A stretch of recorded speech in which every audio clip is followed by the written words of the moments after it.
Hello friends, this is Dr. Sangeeta from Dental Pacha where we help you understand and learn dentistry better and easy way, and welcome to the lovely Saturday, the day you all have been waiting for. And today's topic of NEET session is the traumatology in pediatric dentistry. So without further ado, let's get started.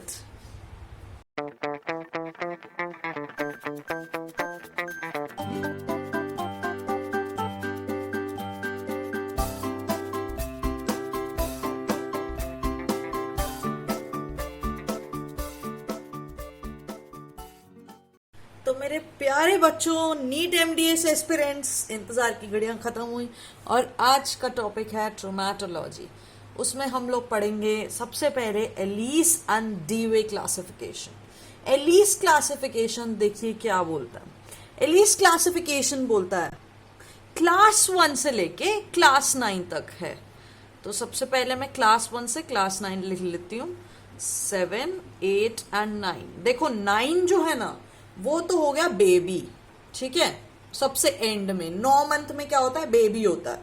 तो 9 हो गया आपका baby. इसका मतलब क्या है, ये तो हो गया डेसिडुअस या प्राइमरी टीथ।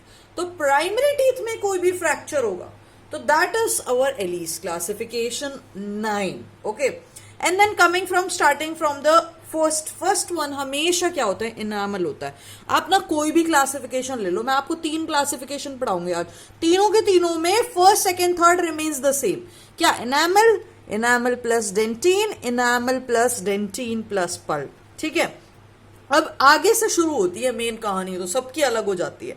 मोस्टली इसमें क्या होता है, चौथा हो गया डेड, 5वां हो गया आउट, ठीक है। अब आपको देखना है ये क्या है। तो डेड के अंदर क्या होता है, डेड में होता है नॉन वाइटल। मैं हमेशा आप लोगों को बोलती हूँ नॉन वाइटल का मतलब होता है कि मर चुका है, इसका मतलब वाइटल जिंदा नहीं है। इसका मतलब क्या है, आरसी को जाएगा ये दांत। एवल्जन, आउट मतलब एवल्जन। एवल्जन का मतलब है अगर बच्चा गिर गया और दांत निकल के हाथ में आ गया। देखो कंप्लीट एवल्जन, एवल्जन का मतलब है कंप्लीटली बाहर आ जाता है दांत, उसको एवल्जन बोलते हैं, ठीक है। एक्सट्रूजन का मतलब है थोड़ा सा सॉकेट से बाहर आ गया। अगर दांत सॉकेट के अंदर है, अगर दांत जो पहले ऐसे था, ठीक है, अब सॉकेट से बाहर आ गया है ऐसे थोड़ा सा, तो ये अगर पूरा का पूरा कंप्लीटली सॉकेट बाहर आएगा तो उसको एवल्जन बोलेंगे। एक्सट्रूजन होता है थोड़ा बाहर आना।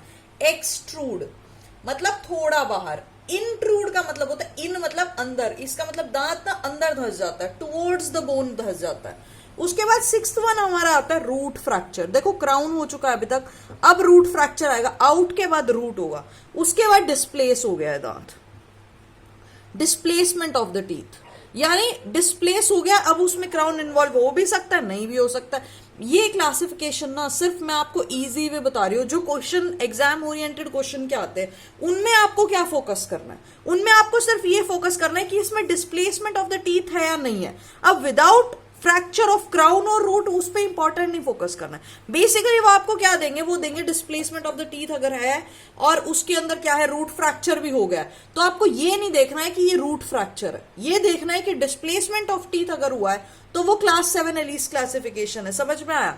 इसके अंदर 8th के अंदर पूरा का पूरा क्राउन ना चूर चूर हो गया, तो इसका क्या है, fracture of the crown en masse, पूरा का पूरा क्राउन का फ्रैक्चर हो गया। देखो दोबारा करेंगे। एलिस क्लासिफिकेशन से बहुत सिंपल क्वेश्चन आते हैं, लेकिन वेरी इंपॉर्टेंट एलिस क्लासिफिकेशन पहले एलिस क्लासिफिकेशन से आते थे। आजकल एक क्लासिफिकेशन और बड़ी ट्रेंडिंग है, वो WHO क्लासिफिकेशन हो चुकी है, वो भी हम करेंगे। तो सबसे पहले फटाफट करते हैं ई से एलिस, ठीक है। एनामल से स्टार्ट करेंगे, अगर जिन बच्चों को कभी नहीं याद किया तो ई से स्टार्ट करेंगे। Enamel, enamel plus dentin, enamel plus dentin plus pulp, इतना हो गया। चौथा जो है ना वो डेड है, और 5वां जो है दारू पी के आउट हो गया, ऐसे याद करो। तो 5वां जो है आउट है, और छठा जो होगा फिर वो रूट फ्रैक्चर है। 9वां बेबी 9 महीने में आता है, तो 9वां आपका डेसिडुअस टीथ है। अगर क्वेश्चन में ऐसा बोला जाता है कि कोई पल्प का फ्रैक्चर हो गया है 1-2 साल के बच्चे में, ठीक है, और आपको फिर ये देखना है कि वो दांत जो है वो डेसिडुअस दांत है तो इसका मतलब वो 9th ही होगा, चाहे उसमें रूट का फ्रैक्चर हो डेसिडुअस दांत में, चाहे उसमें डिस्प्लेसमेंट हो गया हो, चाहे उसमें पल्प का फ्रैक्चर हो, चाहे एनामल का हो, चाहे डेंटिन का हो, फर्क नहीं पड़ता। अगर कहीं पे मेंशन आ गया डेसिडुअस दांत, इसका मतलब वो एलिस एंड डिवे क्लासिफिकेशन के अकॉर्डिंग 9th ही है, और हम एलिस क्लासिफिकेशन ही सबसे ज्यादा फॉलो करते हैं। नेक्स्ट हम लोग बात करते हैं WHO क्लासिफिकेशन की। WHO क्लासिफिकेशन कैसे याद रखेंगे? अब 8 9वां क्या था, बेबी आउट हो रहा था, ठीक है, 8 से शुरू कर दो। अब इसमें 8 7 और 6 को मैंने थोड़ा सा दूर रख दिया, ठीक है। अब यहां पे एक पॉइंट लगा दो, फिर उसके बाद 6 का हाफ कर दो। 6 का हाफ क्या होता है, 3 होता है, तो यहां पे 3 करो, ठीक है, 0। यहां से आपकी क्लासिफिकेशन स्टार्ट होगी। मैं आपको ये भी नहीं बोल रही हूं कि रटो पूरा का पूरा, दोबारा से 8 7 6 को अलग कर दो, 6 का आधा करके लिख दो। अब 5वां नंबर मिसिंग करना है यहां से, यानी बेसिकली 6 5 मिसिंग करना है। देखो 5 में आउट हो गया था, तो इसको इस बार अब 5 नंबर WHO ने आउट ही कर दिया क्लासिफिकेशन से, ठीक है। तो 5 हम लोग आउट कर देंगे, बाकी हम यूं का यूं लिखेंगे। बेसिकली 873.61, 873.62, 873.63, 874.64, 5 मिसिंग करना है हमने इस बार। अब नेक्स्ट क्या आएगा, 873.66 हो जाएगा, क्योंकि 5 को आउट कर दिया इस क्लासिफिकेशन से, क्योंकि 5 क्या था, आउट हो गया था एलिस में। 873.679 तक करना है, 873.68, 873.69, बस 9 पे रुक जाना। अब क्या है, एक इतना ही सीरीज, एक तो दांत के फ्रैक्चर का डेंटो, अगर हम लोग बात कर रहे हैं डेंटो एल्वियोलर फ्रैक्चर, WHO ने ना, WHO क्योंकि पूरे वर्ल्ड को देखता है, तो एक बड़े लेवल पे उसने फ्रैक्चर को देख लिया है। छोटा लेवल तो ये है दांतों का फ्रैक्चर, बड़े लेवल पे उसने क्या देखा है बताऊंगी आपको, पहले ये देख लेते हैं। तो इसके अंदर क्या है, हमेशा इनामल से स्टार्ट करते हैं, याद करो, इनामल स्टार्ट किया। अब देखो इनामल में ना क्रैक्स आते हैं, इनामल में इनफ्रैक्शंस होते हैं, वो इनामल का फ्रैक्चर होता है। नेक्स्ट क्या है, 873.61 में क्या है, क्राउन का फ्रैक्चर। बेसिकली क्या है, enamel plus dentin, simple simplify एकदम, enamel plus dentin plus pulp, बस ये इसमें क्या बोल दिया, इसने WHO ने 873.61 को एक्चुअली बोल दिया क्राउन विदाउट पल्प। अगर क्राउन में से पल्प माइनस कर देंगे तो क्या बचेगा, तो बचेगा इनामल प्लस डेंटिन, क्योंकि enamel plus dentin plus pulp ही ना होता है क्राउन पूरा का पूरा, ठीक है, समझ आ गया। तो बेसिकली इसने C माइनस P बोल रखा है इसको, तो मैं एकदम सिंप्लीफाई करेंगे, कोई ज्यादा कॉम्प्लिकेटेड करके नहीं चलना। क्वेश्चन कॉम्प्लिकेटेड आता है, लेकिन हमारा सोल्यूशन कॉम्प्लिकेटेड नहीं, इजी अप्रोच रखनी है, ठीक है। तो enamel plus dentin plus pulp basically 870.63 क्या होगा। अब देखो, अब ना इसमें डेड हो चुका था, इसमें से डेड और आउट दोनों का दोनों निकाल दिया WHO ने। वो ये बोल रहा है कि ना तो मैं डेड को देखूंगा, ना ही जो दारू पी के आउट हो गए उनको देखूंगा। तो बेसिकली इसने फिर क्या दे दिया, नेक्स्ट रूट फ्रैक्चर दे दिया। अब देखो रूट फ्रैक्चर आने के बाद अब या तो क्राउन फ्रैक्चर होगा या रूट फ्रैक्चर होगा, क्राउन या रूट फ्रैक्चर दोनों एक साथ दे दिए इसने 4 में। अब यहाँ पे 5 मिसिंग है, अब 6 से दूसरे फ्रैक्चर स्टार्ट होंगे जो इसमें मेंशन नहीं हुए हैं, इसलिए 5 जो आउट हो गया। अब यहां से कौन से शुरू होंगे, डिस्प्लेसमेंट को सब क्लासिफाई करना शुरू कर दो। सबसे पहले डिस्प्लेसमेंट में लक्सेशन इंजरी आती है, फिर सब लक्सेशन इंजरी आती है। देखो लक्सेशन इंजरी में बेसिकली होता क्या है, लक्सेशन का मतलब है दांत, जब पेशेंट आपके पास लक्सेशन इंजरी के साथ आता है ना, लक्स से याद रखो, लक्स सोप, ठीक है, इसमें दांत अंदर ही है, एकदम सॉकेट में ही है, कहीं से हिला नहीं दांत, वहीं का वहीं दांत फिक्स पड़ा हुआ है। लेकिन इसके अंदर क्या हुआ है, अगर आप टेंड्रॉन परकशन माउथ मिरर के एंड से अगर ऐसे ऐसे ठक ठक करोगे ना, तो वो पॉजिटिव आएगा। बेसिकली टीओपी वो परकशन टेस्ट ना पॉजिटिव देता है। उसके अलावा ना ही तो दांत कहीं पे हिला हुआ है, ना ही डिस्प्लेस है, ना ही मोबिलिटी है, ना ही नॉन वाइटल हुआ है, कोई दिक्कत नहीं हुई है दांत में। बस थोड़ा बहुत क्या होता है, इंजरी होती है, कभी कभी प्रेस हो जाता है, तो उसमें क्या आ जाता है, थोड़ा सा ना दबाने पे दांत, पेशेंट ना जोर से दांत बंद करता है तो भी उसको थोड़ा बहुत दर्द हो जाता है। तो अगर परकशन टेंडरन परकशन पॉजिटिव है, इसका मतलब हम प्रेशर डाल रहे हैं उस पे, तो दांत पेन दे रहा है। तो अगर पेशेंट भी जोर से दबाएगा, खाना चूहे करेगा, तो उसको पॉजिटिव रहेगा। कभी कभी इंजरी के बाद, लक्सेशन इंजरी के बाद टीओपी पॉजिटिव आ जाता है, लेकिन वो अपने आप थोड़े दिन में जब इंजरी ठीक हो जाती है तो वो ठीक भी हो जाता है, ठीक है। तो सब अब यहां से हम क्या शुरू करेंगे, पहले लक्सेशन इंजरी शुरू करेंगे। तो पहले कौन सी है, लक्सेशन इंजरी। अब सब लक्सेशन इंजरी पे आ जाएंगे, जिसके अंदर क्या है, सबसे पहले एल आई, ठीक है, आई जो है मेरा इंट्रूजन है, या तो दांत अंदर चला गया है इंट्रूजन, यानी कि एल्वियोलर सॉकेट के अंदर चला गया, bone towards the bone, inside the bone अगर दांत चला गया तो, एंड इंट्रूजन एंड एक्सट्रूजन अगर दांत सॉकेट से बाहर आ गया। देखो सॉकेट से बाहर आना और कंप्लीटली बाहर आने में थोड़ा सा फर्क है। कंप्लीटली बाहर आएगा तो क्या हो जाएगा, मेरा नेक्स्ट आ जाएगा जो कि एवल्जन है, और यही सबसे इंपॉर्टेंट क्वेश्चन है। अगर इस चैप्टर ट्रोमेटोलॉजी से सबसे फ्रीक्वेंटली क्वेश्चन अगर कोई आता है तो देखो फर्स्ट क्वेश्चन होता है हमेशा एवल्जन से पूछा जाता है। तो उसके बाद में लास्ट क्लासिफिकेशन है जिसमें एलिसन डिवे ने सोचा भी नहीं, वो कौन सी क्लासिफिकेशन है, हमारी सॉफ्ट टिश्यू की क्लासिफिकेशन। व्हाट इफ अगर दांत की इंजरी नहीं हुई है, सिर्फ सॉफ्ट टिश्यू इंजरी हुई है ना, तो ये है हमारी सॉफ्ट टिश्यू। सॉफ्ट टिश्यू के अंदर क्या आते हैं, कार्टिलेजेस, बोन, मसल्स, ये सारी चीजें आती है, ठीक है, बोन नहीं आता है सॉरी गलती से निकल गया मेरे मुंह से। तो अब हम लोग आते हैं, इतना हो गया डेंटल का फ्रैक्चर। अब बाकी बोन का अगर फ्रैक्चर हो जाए तो उसके अंदर क्या केस है, क्योंकि WHO है तो पूरे व्यू से देखता है। अब यहाँ पे ना 802, ठीक है, 802.20 पे स्टार्ट कर दो, दोबारा रिपीट कर दिया, ठीक है। 800 की सीरीज चल रही है, देखो ध्यान रखो हमेशा 800 की सीरीज चल रही है। WHO से कभी कभी क्वेश्चन आ जाता है तो याद रखो 8 से नंबर स्टार्ट किए WHO ने। 802.20 में क्या है, फ्रैक्चर है आपके मैंडिबल के सिर्फ एल्वियोलर प्रोसेस का। तो ए से स्टार्ट कर दो क्योंकि स्टार्टिंग शुरू से कर रहे हैं, और मैंडिबल से स्टार्ट कर रहे हैं क्योंकि मैंडिबुलर फ्रैक्चर ज्यादा कॉमन होता है मैक्सिलरी फ्रैक्चर से, क्योंकि मैंडिबल अकेली बोन सस्पेंडेड बोन है, ठीक है।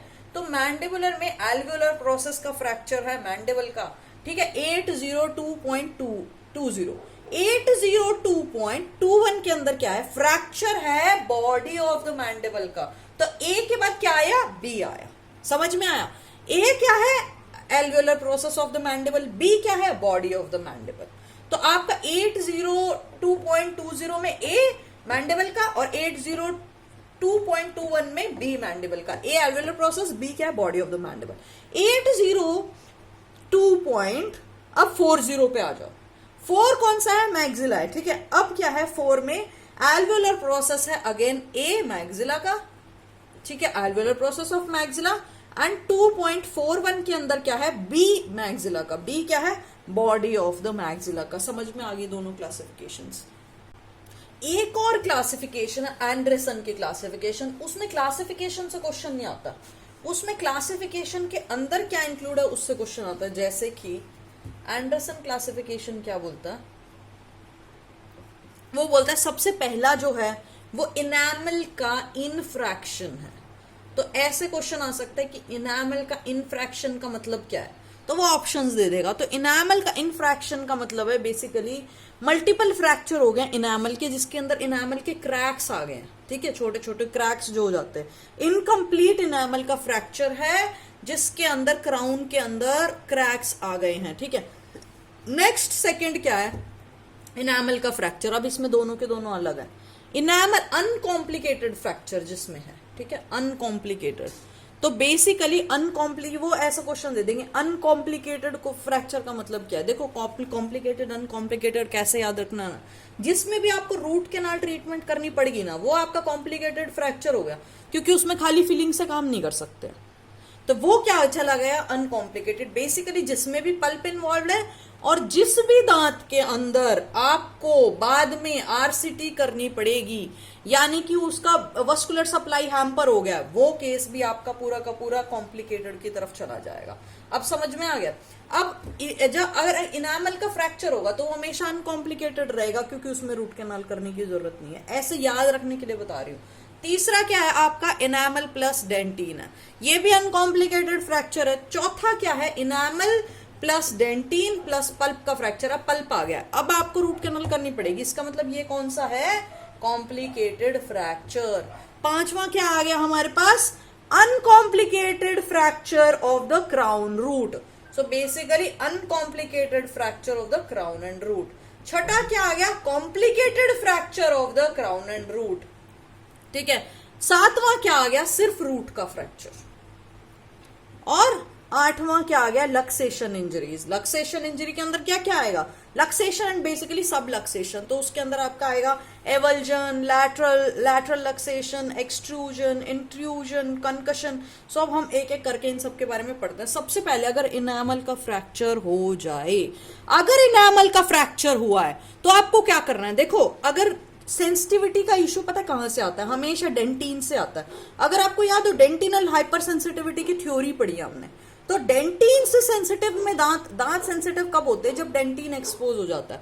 लेकिन अगर इनामल एक्सपोज हुआ है तो कोई दिक्कत नहीं है, ठीक है। तो उसमें क्या है, आपका इनामलोप्लास्टी भी काम करेगा। बेसिकली अगर मान लो थोड़ा सा इनामल, जैसे मान लो चिपिंग हो जाती है, सेंट्रल इंसाइजर है, ठीक है, इसमें अगर हल्का सा यहाँ से फ्रैक्चर हो जाता है तो इसका क्या होगा, बड़े शार्प एजेस बन गए।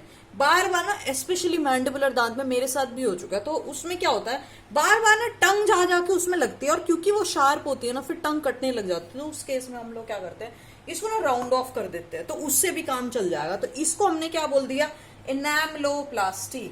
प्लास्टिक का मतलब अगर कहीं पे भी आ जाए, इसका मतलब प्लास्टिक सर्जरी हो रही है, बेसिकली उसकी रिकाउंटूरिंग हो रही है, इसको इसके शेप को मॉडिफाई किया जा रहा है। एक तो होता है हेयर कट, एक होती है हेयर ट्रिमिंग।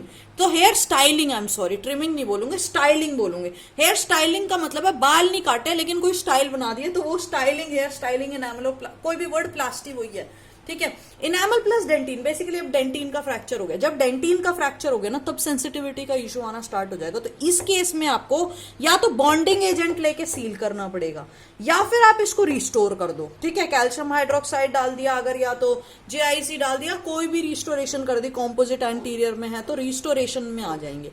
अब आ गया अगर enamel plus dentin plus pulp, इस सिनेरियो की बात करें ना, तो ये सिनेरियो ना कॉम्प्लिकेटेड सिनेरियो बन जाता है। अब इसके अंदर आपको दो चीजें हैं, देखो अब पूरा का पूरा पिछले चैप्टर में पहुंच गए।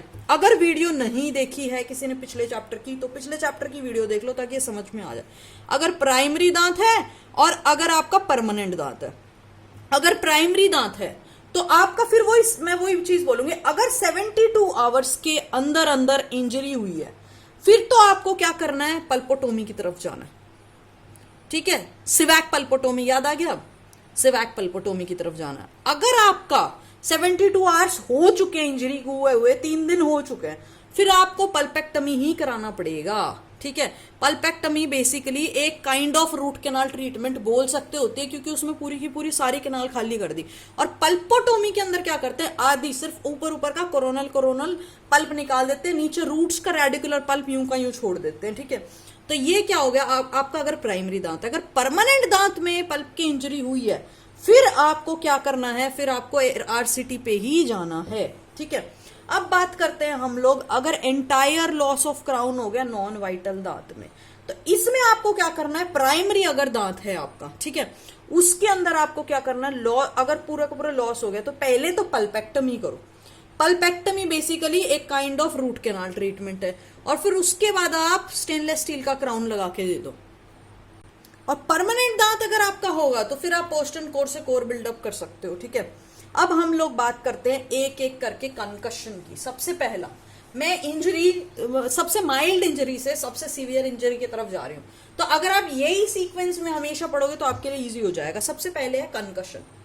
कंकशन का क्या मतलब है, कंकशन का मतलब है दांत अगर आपका इंजरी हो गई, ठीक है, दांत में कोई दिक्कत नहीं है, ना ही मोबिलिटी है, ना ही डिस्प्लेस हुआ है कहीं से, वहीं का वहीं है, लेकिन पेशेंट को क्या बोलेगा वो, अगर आप उसको ठोकोगे ना ऊपर से, टेंडर ऑन परकशन पॉजिटिव देगा। अब अगर आप रेडियोग्राफिकली देखोगे तो आपको क्या मिलेगा, थोड़ा सा widening of the PDL space मिल जाएगा, लेकिन डिस्प्लेसमेंट नहीं है, मोबिलिटी नहीं है, ठीक है, और ऐसे परकशन का साउंड भी नॉर्मल है, ठीक है। तो इस केस में अगर प्राइमरी दांत है तो क्या ट्रीटमेंट है, परमानेंट दांत है तो क्या ट्रीटमेंट है, दोनों साथ साथ कवर करते चलेंगे। प्राइमरी दांत है तो क्या ट्रीटमेंट है, आपकी कोई पल्प थेरेपी नहीं है, अनटिल एंड अनलेस अगर कोई इन्फेक्शन हुआ है, अगर कोई इन्फेक्शन हुआ है तो इन्फेक्शन को ठीक करो। और इसमें पल्प नेक्रोसिस के चांसेस भी बिल्कुल ना के बराबर हैं, क्योंकि पल्प तो इंजर हुआ ही नहीं है। तो अगर कहीं पे आता है ना पल्प नेक्रोसिस, किस केस में सबसे कॉमन है, सबसे पहले हमेशा अपनी कॉमन सेंस लगानी है, कोई भी चीज रटनी नहीं है, सब समझ के सॉल्व करने हैं सारे क्वेश्चंस, कोई क्वेश्चन रटा नहीं जाएगा। और परमानेंट दांत में अगर हुआ है तो क्या है, परमानेंट दांत में हुआ है तो इसके अंदर क्या है, अगर क्लोज्ड एपेक्स हैं, अगर दांत पूरा बन चुका है तो थोड़े से चांसेस बढ़ जाते हैं नेक्रोसिस के। तो इन दोनों के केस में ही आप क्या करते हो, स्पेशली देखो परमानेंट दांत में अगर लगातार पेशेंट पेन की कंप्लेन करता है ना, तो आप उसको थोड़ा सा ना ऑक्लूजन से हटा देते हो, क्योंकि बार बार टूथ के कांटेक्ट में ना पेशेंट पेन बार बार करेगा। अगर मान लो ऑक्लूजल फोर्सेस पड़ रहे हैं, सपोज ये आगे मैक्सिलरी दांत है, ठीक है, तो इसके दांत के बार बार फोर्स में ना पेशेंट को हो सकता है कि दर्द रहे, वो दर्द की कंप्लेन करे क्योंकि वो प्रेशर पड़ रहा है। तो उस केस में आप थोड़ा सा इसको आउट ऑफ ऑक्लूजन भी कर सकते हो, लेकिन ये कोई ट्रीटमेंट नहीं है, वैसे तो नहीं कोई ट्रीटमेंट होती है। नेक्स्ट चलते हैं हम लोग सबलक्सेशन पे। सबलक्सेशन का मतलब क्या है? सबलक्सेशन का मतलब है अब आपका दांत थोड़ा थोड़ा हिलने लगा है, मोबिलिटी ग्रेड 1 तक आने लगी है, ठीक है, और आपके सपोर्टिंग स्ट्रक्चर्स को इंजरी हो गया। सपोर्टिंग स्ट्रक्चर्स में बेसिकली आपका पीडीएल थोड़ा सा इंजर्ड हो गया। एक्सरे में आपको वाइडनिंग ऑफ द पीडीएल मिलेगी, लेकिन इसमें भी अभी तक दांत डिस्प्लेस नहीं हुआ। डिस्प्लेस मतलब अपनी लोकेशन से हटके कहीं और नहीं पहुंचा है। तो इस केस में आपको मोबिलिटी दांत में है लेकिन डिस्प्लेस नहीं हुआ है। तो ये वाला जो केस है, जब आप इसमें परकशन करोगे ना, तो इसमें डल साउंड करेगा आपको। तो यहां से हमारा परकशन की साउंड्स भी नोट करते जाना। वैसे हालांकि बहुत मुश्किल है क्लिनिकली, अगर आप देखो इस चीज को कि इंजरी का पेशेंट आता है तो साउंड टेस्ट करना मुश्किल, और पेशेंट जंप दर्द में जंप भी करता है, ठीक है। तो फिर उस केस में आपको क्या है, ये इस सबलक्सेशन में आपकी पीडीएल अब रप्चर हो चुकी है, ठीक है। यही रीजन है डल साउंड कर रहा है, हेमरेज भी हो सकती है, ठीक है। सर्कुलर हेमरेज की बात कर रही हूं मैं, ब्रेन हेमरेज की बात नहीं कर रही हूं, ठीक है। तो उसमें क्या करना है आपको, प्राइमरी और परमानेंट दो ट्रीटमेंट है। सबलक्सेशन प्राइमरी हुई है, अब देखो याद रखो इसमें क्या है, सिर्फ मोबिलिटी हुई है और कुछ नहीं हुआ, ना डिस्प्लेसमेंट हुआ ना कुछ हुआ। तो अगर कोई इन्फेक्शन नहीं है, वैसे तो इसमें क्या करते हैं आप ऐसे ही नॉर्मल रहने दो, लेकिन अगर मोबिलिटी ज्यादा है, मान लो ग्रेड 1 मोबिलिटी है, तब तो कोई स्प्लिंटिंग की जरूरत नहीं है, क्योंकि अगर आप स्प्लिंटिंग करते हो ना तो इसमें एंकाइलोसिस के चांसेस भी बढ़ जाते हैं। एंकाइलोसिस क्या है, जिसके अंदर डायरेक्ट बोन ना बिना पीडीएल के डायरेक्ट अटैच हो गए, क्योंकि पीडीएल रप्चर हो चुकी है। अगर हम पीडीएल को हील नहीं होने देंगे तो बिना पीडीएल के दांत जो है वो बोन के साथ चिपक जाएगा, ठीक है। तो इस केस में अगर ग्रेड 1 मोबिलिटी है तो कुछ नहीं करना, तो यूं का यूं छोड़ दो, 2 हफ्ते बाद पेशेंट को बुला के चेक कर लो, सारा कुछ सही मिलेगा। दूसरी चीज, अगर ग्रेड 2 मोबिलिटी है तो क्या करना है, ग्रेड 2 मोबिलिटी तो भी वेट एंड वॉच ही करो। अगर ग्रेड 3 मोबिलिटी है, अभी तक हम प्राइमरी दांत की बात कर रहे हैं, ठीक है, तो अगर ग्रेड 3 मोबिलिटी है उस केस में आप स्प्लिंटिंग कर दो इसको, ठीक है, या तो फिर अगर पुअर प्रोग्नोसिस है तो एक्सट्रैक्शन कर दो। ये तो हो गया सबलक्सेशन का प्राइमरी का दांत। अगर परमानेंट दांत में होता है, देखो डिस्प्लेसमेंट नहीं है, ये चीज याद रखनी है, ठीक है। अगर मान लो ऑक्लूजन आपकी डिसरेंज्ड हो गई है तो उस केस में ऑक्लूजन करेक्शन कर लो, लेकिन मोस्ट ऑफ द केसेस में सबलक्सेशन में डिस्प्लेसमेंट नहीं होती है, ठीक है। तो स्टेबलाइज करके दांत को और आप स्प्लिंट कर लो, 2 हफ्ते से ज्यादा का स्प्लिंट दे दो, लेकिन क्योंकि आपके पीडीएल डैमेज हो चुके हैं, क्योंकि आपका दांत मोबाइल हो चुका है, तो हमेशा एक बात याद रखना, पल्पल नेक्रोसिस के चांसेस परमानेंट दांत में ज्यादा होंगे, हाई रिस्क होगा पल्पल नेक्रोसिस का, और एंकाइलोसिस का प्राइमरी में ज्यादा चांसेस होगा, ठीक है। तो परमानेंट दांत में क्या होगा, ज्यादा चांसेस होंगे पल्पल नेक्रोसिस का। तो अगर आपका ग्रेड 3 भी है तो इसके परमानेंट दांत में आप स्प्लिंटिंग ही करते हो, कितना भी मोबिलिटी है, स्प्लिंटिंग पहला ऑप्शन करना है, जबकि परमानेंट में लास्ट रिजोर्ट आप एक्सट्रैक्शन की तरफ देखते हो प्राइमरी में। और अगर परमानेंट की बात करते हो तो उसमें क्या है, स्प्लिंटिंग आपका लास्ट रिजोर्ट है, एक्सट्रैक्शन नहीं है, क्योंकि कोई दूसरा दांत नहीं उगेगा अब ये लास्ट ही दांत है। नेक्स्ट आते हैं लैटरल पे, ठीक है, लैटरल लक्सेशन। लैटरल लक्सेशन का मतलब क्या है, सब चीजों का आंसर नाम में होता है। लैटरल लक्सेशन, दांत लैटरली डिस्प्लेस हो गया, जो पहले ऐसे था अब क्या है, वो ऐसे हो गया, ठीक है, ऐसे हो गया, ठीक। तो लैटरली मूव कर गया, या तो right side left side, basically lateral में डिस्प्लेस हो गया।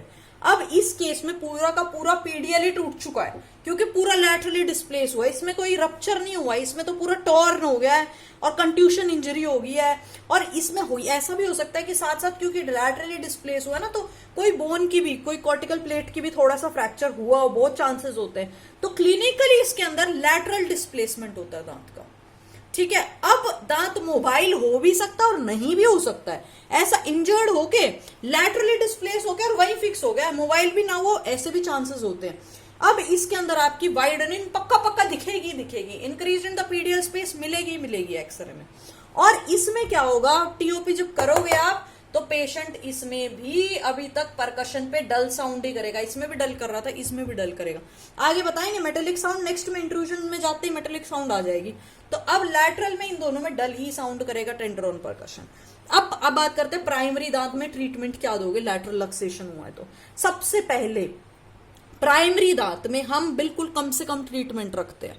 इसमें यूं पहले तो अलाउ ही कर दो, सबसे पहली ट्रीटमेंट हमेशा ही होती है अलाउ करो, ठीक है, चाहे वो लैटरल लक्सेशन हो चाहे सब लक्सेशन, और इंट्रूजन की तो ट्रीटमेंट ही वैसे ही होती है। तो इसमें क्या करना है, सबसे पहले अलाउ कर देना।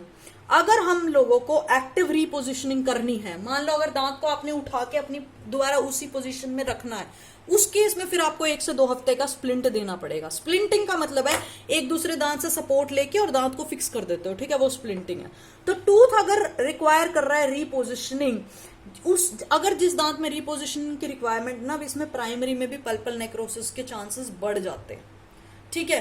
अगर परमानेंट दांत की बात करते हैं, उसमें अगर लैटरल लक्सेशन हो गया है तो सबसे पहला काम उसमें परमानेंट दांत में उसको ठीक करना, नहीं तो आपकी ऑक्लूजन बिगड़ जाएगी सारी की सारी। तो सबसे पहला काम रीपोजिशनिंग है, ठीक है। उसके बाद स्टेबल कर दो, रिपोजिशनिंग करके स्टेबलाइज कर दो, बेसिकली स्प्लिंट दे दिया आपने, उस सही पोजीशन में लाके स्प्लिंट दे दिया 2 से 4 हफ्ते का।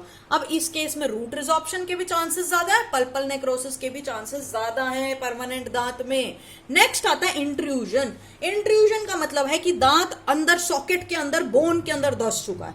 जब भी आपका इंट्रूजन होता है ना, एक बात याद रखना, इंट्रूजन चाहे ही आपका परमानेंट दांत में हो चाहे ही आपका प्राइमरी दांत में। मैं एक एग्जांपल दूंगी, एक ना शायद हो सकता है सर वीडियो देखते हो वो, तो उन्होंने ना एक बार ना वो किया था, मेरा लॉक जॉ हो गया था एलए की वजह से।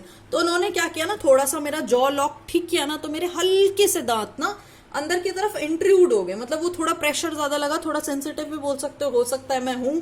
तो मेरे ना काफी दिनों तक एपेक्स रूट के ना, एपेक्सिस में मैंडिबुलर एंटीरियर के काफी दिनों तक दर्द रहा।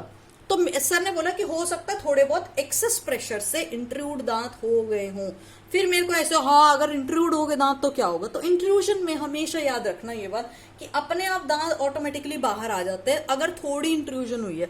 अगर ज्यादा इंट्रूजन हो जाती है ना, फिर आपको दिक्कत है, क्योंकि देखो 2 चीजें हैं। अगर प्राइमरी दांत में ज्यादा इंट्रूजन हो गई है तो नीचे आपके परमानेंट दांत के टूथ जर्म्स है, वो इंजर हो सकते हैं, हो सकता है आपके रूट जाके उनको डायरेक्ट टकरा गया। अगर उनको डायरेक्ट टकरा गई तो परमानेंट दांत का डैमेज हो जाएगा, आपका जो टूथ बड नीचे प्रेजेंट हुआ है, ठीक है। तो एक तो ये चीज का थोड़ा ध्यान रखना है कि अगर आपका ज्यादा इंट्रूजन हो चुका है ना प्राइमरी दांत में, तो उसमें एक्सट्रैक्शन करना पड़ जाता है। मैं आपको अभी भी बोल रही हूँ, प्राइमरी दांत में लास्ट रिजॉर्ट जो है एक्सट्रैक्शन है, परमानेंट दांत में लास्ट रिजॉर्ट एक्सट्रैक्शन नहीं है, ठीक है। तो इंट्रूजन में एक तो ये है। दूसरी चीज, अगर एपोजिशन के टाइम पे हुआ है तो हाइपोप्लेसिया हो गया, कैल्सिफिकेशन के टाइम पे हुआ है तो हाइपोकैल्सिफिकेशन हो गया, और रूट अगर फॉर्म हो रही है तो उसमें डायलैसरेशन हो सकती है, बेंड आ सकती है, ठीक है। तो ये सारी चीजें हैं। तो बेसिकली प्राइमरी दांत में 2 से 6 महीने का टाइम दे देते हैं, अपने आप वापस से उग आता है। अगर आपका इंजरी नहीं हुआ है परमानेंट दांत का टूथ बड, अगर वैसे वेट एंड वॉच है, इंट्रूजन में हमेशा याद रखना वेट एंड वॉच है। अगर भूल जाओ तो मेरा एग्जांपल याद रखना कि संगीता मैम का हुआ था। इंट्रूजन में क्या है, अंदर चला गया ना, इसमें भी परमानेंट दांत में भी ऑटोमेटिकली हम लोग बोलते हैं कि वापस आ जाएगा। अगर मान लो आपका एक एक्सीडेंट हुआ है और आपके दांत का ऑक्लूजन बहुत ज्यादा बिगड़ गया, उस केस में आप क्या करते हो, उस केस में आप उसको स्टेबलाइज करके, और आउट ऑफ ऑक्लूजन अगर हो गया है थोड़ा बहुत, तो फिर आप उसको स्टेबलाइज करके और फिर आपको आरसीटी स्टार्ट करनी पड़ती है 3 हफ्ते, एक्सीडेंट होने के 3 हफ्ते के बाद तक, ठीक है। और इसमें भी हाई रिस्क रहती है पल्पल नेक्रोसिस की और रूट रिजॉर्प्शन की। अगर ओपन एपेक्स है, अभी तक इमेच्योर दांत है, पूरा बना ही नहीं है रूट, तो उस केस में आप कुछ नहीं करोगे, ठीक है। अब इंट्रूजन की सिग्निफिकेंस फीचर्स पढ़ते हैं। इंट्रूजन के फीचर्स के अंदर क्या है, एपाइकल डिस्प्लेसमेंट हो गया बोन के अंदर, तो इससे क्या हो गया, कंप्रेशन हो गया पीडीएल का। अभी तक रप्चर हुआ था, अभी इस बार दबे हैं क्योंकि अंदर प्रेशर लगा है, तो क्या होगा, दबे होंगे। और इसके अंदर और क्या होता है, सॉकेट का ना फ्रैक्चर हो सकता है। देखो एल्वियोलर सॉकेट के अंदर एक्सेसिव प्रेशर जा रहा है, सॉकेट जैसे पहले थी अब रूट क्या कर रही है, सॉकेट के अंदर डाल रही है, तो हो सकता है क्रश हो जाए सॉकेट को। तो सॉकेट अगर एल्वियोलर सॉकेट देखोगे ना, वो छोटे छोटे पीसेस में भी आपको मिल सकती है, फ्रैक्चर ऑफ द सॉकेट भी हो सकता है।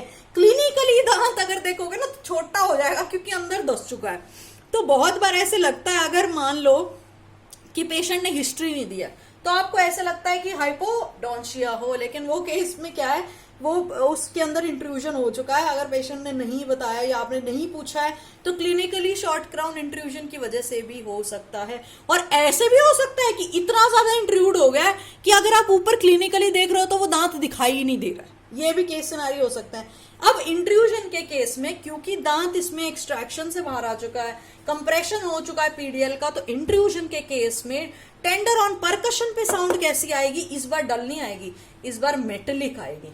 ठीक है, तो इंट्रूजन के केस में मेटेलिक साउंड आती है परकशन टेस्ट पे। ये याद रखना, परकशन साउंड मेटेलिक होती है इंट्रूजन में, क्योंकि इसमें कंप्रेशन हो रहा है। अभी तक क्या हो रहा था, पीडीएल डिस्ट्रक्ट हो रहा था। अब हम लोग बात करते हैं एक्सट्रूजन की। एक्सट्रूजन का मतलब क्या है, दांत सॉकेट से बाहर आ गया थोड़ा बहुत, लेकिन पूरा का पूरा हाथ में निकल के नहीं आया। ठीक है, वो एवल्जन होता है। कंप्लीटली अगर सॉकेट से बाहर आ जाए ना तो वो एवल्जन हो जाएगा।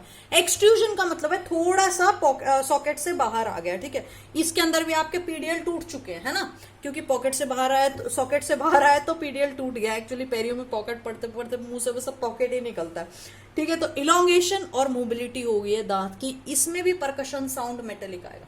ऊपर दो डल थे, नीचे दो मेटेलिक हैं। ठीक है, इससे भी क्वेश्चन आ सकता है। अगर प्राइमरी दांत में एक्सट्रूजन हो गया है, दांत थोड़ा सा बाहर आ गया है, तो क्या करना है आपको, देखो रीपोजिशनिंग कर सकते हो तो रीपोजिशनिंग कर दो, नहीं तो हमेशा प्राइमरी दांत में आप क्या लेते हो, नेक्स्ट रिजॉर्ट एक्सट्रैक्शन लेते हो, सीधी सी बात है। ठीक है, अगर पेशेंट का पेरियोपाइकल ब्लड क्लॉट बन चुका है, ठीक है, फिर उस केस में आप रिपोजिशन कर लो, 1 से 2 हफ्ते तक स्प्लिंट कर लो, फिर आपको एंडो ट्रीटमेंट करनी पड़ेगी। ठीक है, अगर आपने एक्सट्रैक्शन की है और अगर 3 मिलीमीटर से ज्यादा है तो फिर आपको स्पेस मेंटेनर देना पड़ेगा। एक बात याद रखना, अगर आप एक्सट्रैक्शन कर रहे हो ना टाइम से पहले, बेसिकली 6 महीने का टाइम दांत उगने का, अगर उससे ज्यादा है तो फिर आप स्पेस मेंटेनर दो, साथ के साथ भेजो। नहीं तो नहीं दे सकते हो तो एक पीडियोडोंटिस्ट से के साथ कंसल्ट करके और उसको स्पेस मेंटेनर दो, क्योंकि 6 महीने से ज्यादा में अगर दिक्कत होगी तो फिर बाद में आपके परमानेंट दांत में क्राउडिंग और फिर उसके बाद में दिक्कत हो जाएगी बच्चे को। नेक्स्ट, अगर परमानेंट दांत में होता है तो क्या है, परमानेंट दांत में अगर एक्सट्रूजन हो जाता है तो सबसे पहले रिपोजिशनिंग करो, दूसरी चीज स्प्लिंट करो, यही चीजें हैं बस परमानेंट दांत में। ठीक है, और आरसीटी बोल देते हैं, लेकिन ट्रॉमा के में ना इमीडिएट आरसीटी नहीं करते हैं, हम वेट करते हैं। ठीक है, तो नेक्स्ट और क्या है, थोड़ा पल्पल नेक्रोसिस के अभी भी हाई चांसेस ही चल रहे हैं। एवल्जन पे आ जाते हैं। एवल्जन का मतलब है दांत कंप्लीटली सॉकेट से बाहर आ गया है। अब इसमें क्या है, तो पीडीएल बचेंगे, टॉन भी नहीं बोलूंगा मैं, जब पूरा ही सॉकेट से बाहर आ गया। ठीक है, तो क्लिनिकली दांत मिसिंग तो होगा ही होगा।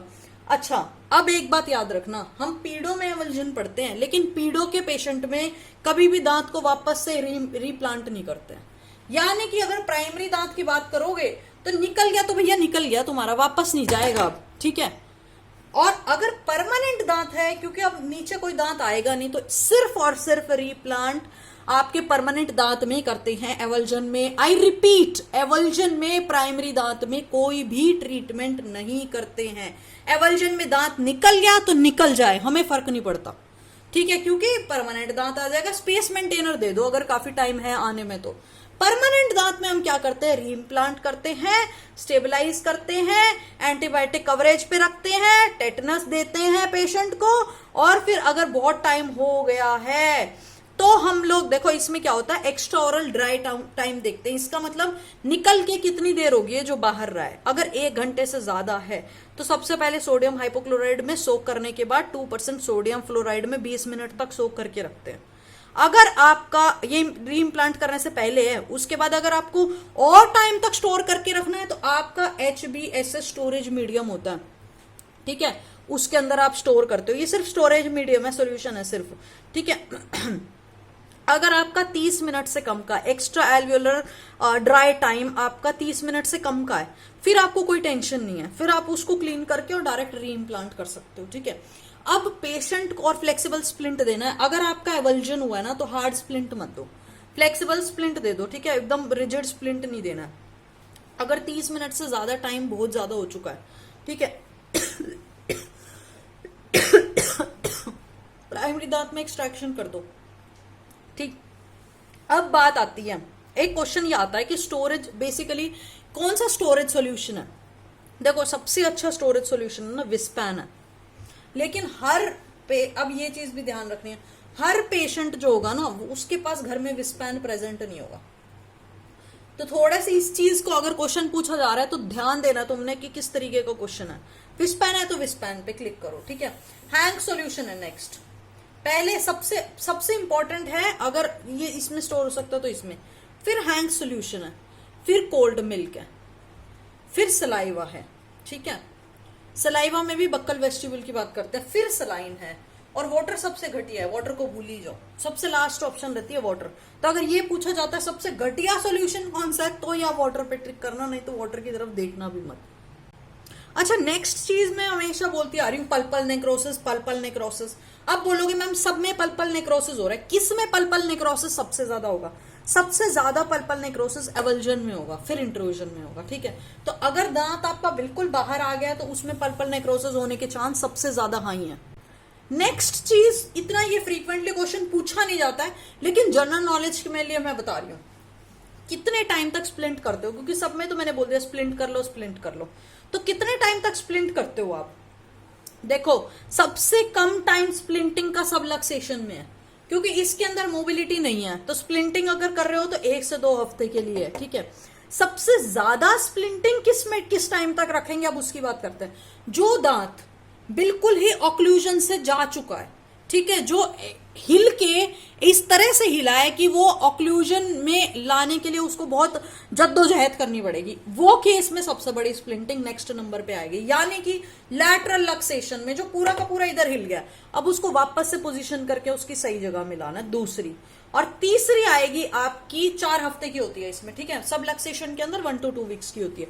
नेक्स्ट आएगी आपकी इंट्रूजन की, जिसमें भी आप ऑन एंड समवेयर अराउंड 4 हफ्ते तक देते हो। अगर आप एक्सट्रूजन या एवल्जन की बात करते हो तो उसमें आपका स्प्लिंटिंग का टाइम कम है।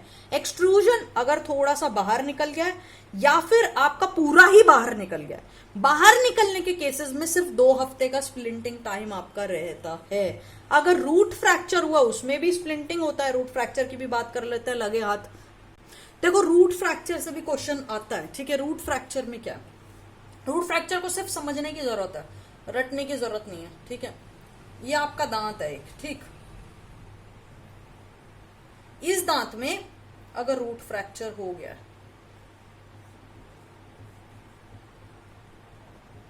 तो क्या चीज है, देखो अगर ध्यान से देखना, अगर ये दांत यहां से टूट जाता तो क्या होगा, तो ये दांत बिल्कुल टूट के सारा अलग हो जाएगा क्राउन। इसका मतलब क्या है, अगर कोरोनल 1/3 का फ्रैक्चर हो रहा है तो इसको बचा नहीं सकते कतई, तो पुअर प्रोग्नोसिस है। पुअर प्रोग्नोसिस का मतलब, इसका मतलब यह है कि उसको बचाना मुश्किल के बराबर, नामुमकिन है, ठीक है। अगर आपका मिडिल थर्ड में फ्रैक्चर होता है तो उसका प्रोग्नोसिस और बुरा हो जाता है, बेसिकली इसमें भी एक्सट्रैक्शन ही करनी पड़ती है। लेकिन अगर आपका फ्रैक्चर नीचे से हो रहा है ना, तो देखो यहाँ पे सारा का सारा पीडीएल बचा हुआ है ना, तो इसका मतलब हो सकता है कि दांत अपनी इसी पोजीशन में ही रहे। तो इस केस में आप इसमें वाइटल, और बहुत सारे केसेस में वाइटल भी रहता है, ये जिंदा भी रहता है, तो बड़ी अच्छी बात है, बेस्ट प्रोग्नोसिस है, इसमें ट्रीटमेंट भी करने की जरूरत नहीं है। तो सबसे बढ़िया प्रोग्नोसिस किसका है, अगर अपाइकल फ्रैक्चर हुआ है, ठीक है, नॉर्मली रिजॉल्व हो जाएगा, ट्रीटमेंट करने की भी जरूरत नहीं और इजी टू ट्रीट है। मिडिल 1/3 का अगर फ्रैक्चर हो रहा है, इस केस में ऊपर का दांत मोबाइल रहेगा, ठीक है, और इस केस में आपको एक्सट्रैक्शन करनी पड़ेगी। अगर बिल्कुल ही कोरोनल 1/3 का फ्रैक्चर हो रहा है तो एक्सट्रैक्शन आपको इतने ध्यान से करनी पड़ेगी कि जब आप उसका रूट पीस वगैरह भी निकाल रहे हो, ठीक है, उस केस में आपका परमानेंट टूथ बट डैमेज नहीं होना चाहिए।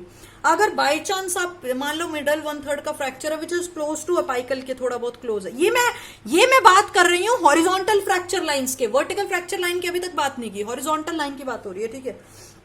अगर आपका हो सकता है किसी किसी केस में आप स्प्लिंटिंग भी कर दो, अगर आप रिजिड स्प्लिंटिंग कर रहे हो, स्टेबलाइज कर रहे हो, तो इसमें स्प्लिंटिंग का टाइम जो है सबसे ज्यादा बड़ा होता है। 4 से 8 हफ्ते का टाइम आपके रूट फ्रैक्चर के अंदर स्प्लिंटिंग का देते हो आप। अब वर्टिकल फ्रैक्चर की बात कर लो, अगर वर्टिकल फ्रैक्चर हो गया मल्टी रूटेड टूथ के अंदर, अगर हो गया, अगर हेमी सेक्शन से काम चल सकता है हेमी सेक्शन कर दो, नहीं तो वर्टिकल रूट फ्रैक्चर का प्रोग्नोसिस तो बिल्कुल ही बेकार है। अगर वर्टिकली फ्रैक्चर हो गया तो दांत निकालने के अलावा कोई और ऑप्शन आपके पास बचती है नहीं। अब बात कर लेते हैं कि ट्रॉमा तो हो चुका है, व्हाट हैपेंस जब ट्रॉमा हो जाता है, उसके बाद क्या हुआ। सबसे पहला होगा इंटरनल हेमरेज होगी। मैंने याद है इंटरनल हेमरेज बोला था, और यूं बोला था कि हेमरेज ब्रेन हेमरेज की बात नहीं हो रही है। तो सबसे पहला और सबसे कॉमन सीक्वल इसका क्या है, हेमरेज का है, इंटरनल हेमरेज हो गया। अब जो आपकी कैपिलरीज हैं अंदर प्रेजेंट, उसके अंदर कैपिलरीज टूट गई, ठीक है, आरबीसी बाहर निकल गए, आरबीसी बाहर निकल गए तो आरबीसी भी टूटेंगे, आरबीसी टूटेंगे तो बिलीवर्डिन और हीमोग्लोबिन में क्या है, दोनों के दोनों बिलीवर्डिन और बिल्यूरबिन, बिलीवर्डिन और बिल्यूरबिन दोनों के दोनों जब निकलते हैं तो वो दांत को डिसकलर कर देते हैं। Next hyperaemia of the pulp. Hyperaemia of the pulp के अंदर क्या है, ब्लड जो हो गया वो कंजेस्टेड हो गया, पल्प चेंबर के अंदर कैद रह गया। जब पल्प चेंबर के अंदर कैद रह जाता है वो भी दांत को डिसकलर कर देता है, थोड़े हफ्तों में उसमें भी कलर चेंज हो जाता है। तीसरी चीज आती है इंटरनल रिजॉर्प्शन। इंटरनल रिजॉर्प्शन के अंदर क्या है, सबसे कॉमन आपको इंटरनल रिजॉर्प्शन भी देखा जाता है, पल्पल नेक्रोसिस, इंटरनल रिजॉर्प्शन, ये सबसे कॉमन आपके ट्रॉमा के सीक्वल हैं, ठीक है। इंटरनल रिजॉर्प्शन तो बहुत ही ज्यादा कॉमन देखते हैं, पल्पल नेक्रोसिस भी बहुत ज्यादा कॉमन देखते हैं, इन सबसे इंटरनल हेमरेज इन सबसे कॉमनली देखा जाता है। तो इंटरनल रिजॉर्प्शन के अंदर क्या है, इंटरनल रिजॉर्प्शन में दांत अंदर से ना रिजॉर्ब होना शुरू कर देता है। बेसिकली देखो इंटरनल रिजॉर्प्शन और एक्सटर्नल रिजॉर्प्शन में डिफरेंस क्या है पता है, एक्सरे में पता चलेगा। इंटरनल रिजॉर्प्शन के अंदर अगर ये आपकी रूट कैनाल है ना, इंटरनल रिजॉर्प्शन ऐसे रेडियोल्यूसेंट हो जाएगी रूट कैनाल के साथ साथ, और एक्सटर्नल रिजॉर्प्शन अगर कहीं से रिजॉर्व होगी ना तो वो आपकी रूट कैनाल को नहीं छेड़ेगी, वो आपकी कहीं और से रेडियोल्यूसेंट डार्क होनी, लूसेंट का मतलब डार्कनेस देखोगे रेडियोग्राफ में, ठीक है। तो ये आपका इंटरनल रिजॉर्प्शन। अब एक्सरे में देख के अगर आप पिक्चर बेस्ड क्वेश्चन आता है तो वो भी बता सकते हो इंटरनल रिजॉर्प्शन हो चुकी है, ठीक है। इस केस में क्लिनिकली देखोगे तो दांत पिंक कलर का दिखाई देने लग जाएगा, क्योंकि रिजॉर्प्शन हो गई है तो पल्प इनामल के थ्रू पल्प का कलर आ जाता है। पल्पल नेक्रोसिस के अंदर क्या है, पल्प की नेक्रोसिस हो चुकी है, नेक्रोसिस होगी तो ऑटोलाइसिस होगी, ऑटोलाइसिस होगी तो ब्लड पिगमेंट डिपॉजिट हो गए। नेक्स्ट है कैनाल कैल्सिफाइड हो जाती है, कंप्लीट या partial obliteration of the pulp chamber हो जाता है। कैल्सिफाइड मतलब अगर आप आरसीटी के लिए देखोगे ना, कैल्सिफिकेशन सबसे मुश्किल होती है। मेरी खुद भी एक दांत में आरसीटी हुई है तो मेरे में कैल्सिफाइड पल्प चेंबर निकला था। तो उसमें क्या होगा, कैल्सिफाइड रॉक जैसा हार्ड पल्प के अंदर से जब निकालोगे, वैसा तो सॉफ्ट होना चाहिए लेकिन रॉक जैसा हार्ड पीसेस भी निकल जाता है, ठीक है। तो इसकी वजह से भी crown yellow opaque white colour का दिख सकता है कैल्सिफिकेशन अगर हो जाए तो। अच्छा, थोड़ी सी सॉफ्ट टिश्यू इंजरी की बात कर लेते हैं। लैसरेशन का मतलब है लैसरेट हो गया, यानी अगर किसी शार्प ऑब्जेक्ट से इंजरी लग गया, इसके अंदर डीप कैसा होगा, वुंड कैसा होगा, या तो शैलो हो सकता है या डीप हो सकता है। कंट्यूजन के अंदर क्या है, कंट्यूजन हमेशा ब्लंट इंजरी से होती है। कोई भी ब्लंट इंजरी हुई है ना, अगर मान लो कोई ब्लंट इंजरी से होता है तो ब्रूस आ जाता है। ब्रूस बेसिकली छिला हुआ जो पार्ट होता है ना वो आ जाता है। एब्रेजन का मतलब देखो ब्रूस में क्या होता है, छिला हुआ पार्ट एब्रेजन में आता है। जैसे कि ब्रूस में क्या है, कोई ब्लंट इंजरी हो गया, थोड़ा बहुत कभी कभी क्या होता है इकाइमोसिस जैसा भी दिखने लग जाता है, लाल या फिर पीला नीला ऐसे सब दिखने लगता है, ठीक है। एब्रेजन के अंदर क्या है, कोई चीज से छिल गया है, कोई उसका सरफेस जो होता है वो थोड़ा सुपरफिशियल वुंड होता है, सुपरफिशियल ऊपर के जो सेल्स होते हैं वो थोड़े इंजर्ड हो जाते हैं। तो एब्रेजन की अगर बात करते हैं तो वो स्क्रैपिंग या रबिंग की वजह से है। लक्सेशन इंजरीज जो होती है ना वो सबसे पहले 3 साल में सबसे कॉमन होती है। देखो एक ये क्वेश्चन भी आता है कि इंजरी कब कॉमनली होती है, तो प्राइमरी दांत में कब होगी, परमानेंट दांत में कब होगी, ये क्वेश्चन भी पूछ लेते हैं। तो जैसे ही उसका टाइम पीरियड खत्म होने वाला है, जैसे ही मान लो आप क्या बात करते हो, प्राइमरी दांत की बात करते हो, प्राइमरी दांत कब 2.5 साल तक पूरे होते हैं, तो 1 से 2.5 साल तक में सबसे ज्यादा प्राइमरी दांत की इंजरी होती है, ठीक है। परमानेंट दांत कब होते हैं, तो परमानेंट दांत मिक्स्ड डेंटिशन पीरियड कब तक होगा आपका, 6 से 12 साल तक में होता है। तो उसमें क्या है, लास्ट के पीरियड टेन्योर में देख लो, मिक्स डेंटिशन पीरियड में 11 से आपका 12 साल के, यानी 11 से 12, आई एम सॉरी, 8 से लेके 11 साल तक, 11 पे एंड करना आपको, ठीक है। तो 8 से 11 साल तक में आपके परमानेंट दांत में इंजरी होती है। और हमेशा ये क्वेश्चन भी आता है, लड़कों में ज्यादा इंजरी होती है, क्योंकि अगर एक चीज भी मैंने नोट की कि अगर बाहर देखने, अगर आप अपने कभी बाहर शाम को निकलो तो एक देखना, छोटे बच्चों में अगर बाहर खेलते हुए बच्चे सबसे ज्यादा लड़के मिलेंगे, और यही रीजन है कि लड़कों में इंजरी सबसे ज्यादा होती है। अगर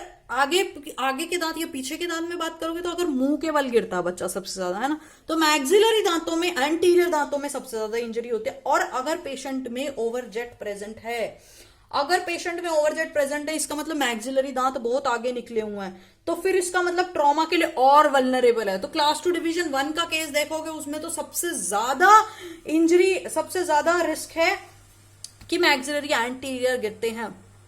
अब एक पेशेंट आपके साथ ट्रॉमा के साथ आता है, सबसे पहले हिस्ट्री लेनी है मेडिकल की, फिर आपको कोगुलेशन हिस्ट्री लेनी है, और फिर टीटी कवर करना है आपको, क्योंकि बच्चे के अंदर कोई भी किसी में भी आया हो, अगर गिर के इंजरी हुई है तो सबसे पहले एक टीटी की बूस्टर डोज देनी है। अब एक्टिव इम्यूनाइजेशन में टीटी किस में लगता है, डीपीटी वैक्सीन में लगता है, डिप्थीरिया, टेटनस, पर्ट्यूसिस। तो इसके अंदर कब कब लगता है, इसमें लगता है 1.5 साल में लगता है, 3 साल में लगता है, 6 साल में लगता है, और फिर हर 4 से 5 साल में लगता ही रहता है। तो आपको क्या करना है, एक तभी बूस्टर डोज दे देना। अब उसमें भी होता है कि 6 घंटे के अंदर अंदर इंजरी हुई हो तब आपको टेटनस देना होता है वैसे तो। अब हेड इंजरी अगर हुई है तो फिर सारे के सारे आपको न्यूरोलॉजिकल एनालिसिस करने पड़ेंगे कि और कोई इंजरी तो नहीं है, बुलवा के देखना पड़ेगा, उंगली से उसकी लेवल ऑफ कॉन्शियसनेस चेक करनी पड़ेगी, फिर आंख देख के ड्रूपिंग ऑफ द आईलिड देखना पड़ेगा, या फिर वोमिटिंग, नोजिया तो नहीं है। अगर कोई भी ऐसा सिम्टम होता है ना, तो दांत को ट्रीट करने की बात मत करो, सबसे पहले इमरजेंसी में भेज दो। फिर सबसे इंपॉर्टेंट चीज, अगर ट्रॉमा के साथ आता है तो आप एक रेडियोग्राफ लेके देखते हो, क्योंकि अगर आप क्लिनिकल एग्जामिनेशन करोगे ना तो हमेशा टीओपी प्रेजेंट करेगा ही करेगा पेशेंट। जब भी ट्रॉमा के साथ आता है, कोई पल्प टेस्टिंग नहीं करते हैं, कोई कभी भी कोई पल्प टेस्टिंग नहीं करनी, ना हीट टेस्ट करना, ना कोल्ड टेस्ट करना, ना फिर आपको इलेक्ट्रिकल पल्प टेस्टिंग करना है। ये बात हमने उसमें भी कवर की थी। रेडियोग्राफ लेके आप सबसे पहले देखोगे, और जब ट्रीट कर देते हो ना ट्रॉमा के केस में, बेसिकली 1 मंथ, 2 महीने और 6 महीने के फॉलो अप पे रखते हो। और बच्चों के अंदर अगर देखोगे तो 20 to 50% ना आपको मैंडिबुलर फ्रैक्चर जरूर मिलेगा। अगेन लड़कों में ज्यादा कॉमन होता है। अगर आप कॉन्डाइलर फ्रैक्चर की बात करोगे तो बच्चों में ठीक है, बच्चों में कॉन्डाइलर फ्रैक्चर ज्यादा होगा और एज के साथ कम होता जाएगा। और अगर फ्रैक्चर की बात करो तो बड़ों में बॉडी का फ्रैक्चर ज्यादा मिलता है, बच्चों में कम मिलता है। तो बच्चे जब खेलने जाते हैं स्पेशली जो स्पोर्ट्स वगैरह बच्चे खेलते हैं, फुटबॉल खेलने वाले हैं, ठीक है, तो उन केसेस में, रग्बी तो इंडिया में उतना नहीं खेलते हैं, तो उन केसेस में आप माउथ गार्ड बच्चों को एक माउथ गार्ड भी बनाने के 2 तरीके हैं। या तो डायरेक्टली अमेजोन वगैरह से भी मिल जाता है, वो स्टॉक होता है, वो सबका बना बनाया एक ही साइज का होता है, ठीक है, ऐसे टाइप का बना लो। या फिर आप अपना माउथ फॉर्म्ड बना लो, जो हम लोग उसका बनाते हैं, वैक्यूम प्रेस्ड बनाते हैं, वैसे टाइप का। एक माउथ फॉर्म्ड के अंदर पता क्या होता है, एक साइज का आता है, उसको गर्म पानी में डालोगे ना तो वो जैसे ही फिट करोगे वो दांत की शेप ले लेगा। लेकिन अगर पेशेंट ने ब्रेसेस पहने हो तो उसको मत बोलो, कस्टम मेड जो हम बनाते हैं, वैक्यूम फॉर्म्ड जो होता है, ठीक है। तो ये सारा हमारा हो गया ट्रॉमेटोलॉजी में। अगर कोई चीज इंपॉर्टेंट पूछी जाती है तो एक तो एलिस क्लासिफिकेशन से क्वेश्चन आता है, आजकल WHO से क्लासिफिकेशन भी आने लगा, ठीक है। एवोल्जन से बहुत फ्रीक्वेंटली क्वेश्चन आता है, आपके वाइटैलिटी, सॉरी, इस पे परकशन टेस्ट पे क्वेश्चन आता है, मेटेलिक साउंड कब है, डल साउंड कब है। उसके बाद में आपका सीक्वेल ऑफ ट्रॉमा में भी आता है। सबसे इंपॉर्टेंटली उसमें क्या है, रूट रिजॉर्प्शन है। देखो मैं हर चीज में बोल देती हूँ ये भी कॉमन है, ये भी कॉमन है, ये भी कॉमन है, लेकिन सबसे इंपॉर्टेंटली आपका क्या है, रूट रिजॉर्प्शन होती है। मैंने आपको बोला था कि रूट रिजॉर्प्शन प्राइमरी दांत में बड़ा कॉमन है। तो रूट रिजॉर्प्शन की अगर बात करोगे ना तो आप बेसिकली रूट फिजियोलॉजिक भी है। देखो रूट रिजॉर्प्शन फिजियोलॉजिकली भी होती है, क्योंकि प्राइमरी दांत अपने आप भी रूट रिजॉर्ब करती है। अगर पैथोलॉजिक रूट रिजॉर्प्शन हो रही है तो ट्रॉमा की वजह से हो रही है। अब रूट रिजॉर्प्शन में भी इंटरनल और एक्सटर्नल दोनों है। इंटरनल रूट रिजॉर्प्शन कब हो रही है, जब अंदर पल्प में डैमेज हो गया है और पल्प की ओडोंटोब्लास्टिक लेयर डैमेज करके अंदर से रिजॉर्प्शन करा रही है। एक्सटर्नल का मतलब बाहर। अब बाहर क्या चीज है, बाहर पीडीएल है। तो अगर आपका सीमेंटोब्लास्टिक लेयर करा रही है पीडीएल के डैमेज की वजह से तो वो एक्सटर्नल हो जाएगा, है ना। तो आपका जो सरफेस रिजॉर्प्शन है देखो अब आपके अलग अलग तरीके के हैं, सरफेस रिजॉर्प्शन है, रिप्लेसमेंट रिजॉर्प्शन है, इन्फ्लेमेटरी रिजॉर्प्शन है, सर्वाइकल रिजॉर्प्शन है, अपाइकल रिजॉर्प्शन है, इतनी सारे रूट रिजॉर्प्शन के टाइप्स हैं। अगर सरफेस रिजॉर्प्शन है उस केस में पीडीएल नॉर्मल है। अगर रिप्लेसमेंट रिजॉर्प्शन है, रिप्लेसमेंट हो गया, देखो अब ध्यान से देखना, रिप्लेसमेंट रिजॉर्प्शन का मतलब रिप्लेस हो रहा है। रिप्लेस का मतलब क्या है, जब दांत हील होने लगता है तो एंकाइलोज हो जाता है, ठीक है। ये बहुत सारा, अगर आपने बहुत लंबे टाइम तक स्प्लिंट दे दिया ना तो रिप्लेसमेंट रिजॉर्प्शन हो जाता है। बेसिकली पीडीएल बनने की जगह उसमें इतना प्रेशर जाता रहता है स्प्लिंटिंग की वजह से कि वो डायरेक्ट क्या करता है, एंकाइलॉज्ड हो जाता है। इन्फ्लेमेटरी रिजॉर्प्शन किसकी वजह से हो रहा है, ये ग्रैनुलेशन टिश्यू की वजह से हो रहा है। इसमें आपको रेडियोलूसन से दिख जाएगी। सर्वाइकल रिजॉर्प्शन बेसिकली इसमें बायोलॉजिकल विड्थ जो है दांत का वो इफेक्ट हो रहा है, और इसमें सर्वाइकल रिजॉर्प्शन में ना पिंक टूथ बन जाता है। अपाइकल रिजॉर्प्शन बहुत ज्यादा ऑर्थोडोंटिक फोर्सेस की वजह से अपाइकल रिजॉर्प्शन देखा जाता है। तो ये बेसिकली ये सब बहुत सारे रिजॉर्प्शन के टाइप्स हैं। इसके साथ हमारा खत्म हो रहा है ट्रोमेटोलॉजी, और हमने एक एक टॉपिक करके बड़े टॉपिक पीडो के सारे खत्म कर दिए हैं। तो इसके साथ हमारा एक सब्जेक्ट आज फाइनली खत्म हो रहा है एमडीएस की सीरीज के साथ। तो लगे रहिए, पढ़ते रहिए, मजे करते रहिए, लेकिन पढ़ना नहीं छोड़ना है ना। नीट में इस बार नीट हमने सबने क्लियर करके दिखाना है, तो पढ़ते रहिए। क्या पढ़ रहे हो, अगर आपको वीडियो अच्छी लग रही है तो नीचे कमेंट सेक्शन में जाके कमेंट कीजिए और लाइक कीजिए। अगर आपको पसंद आ रहा है हमारा चैनल नीट की वीडियोस देखने तो प्लीज लाइक कीजिए, चैनल को शेयर कीजिए अपने दोस्तों के साथ। अगर आपको लगता है इंफॉर्मेटिव है तो देखो, नॉलेज हमेशा शेयरिंग होती है, अब नॉलेज बांटने से बढ़ती है।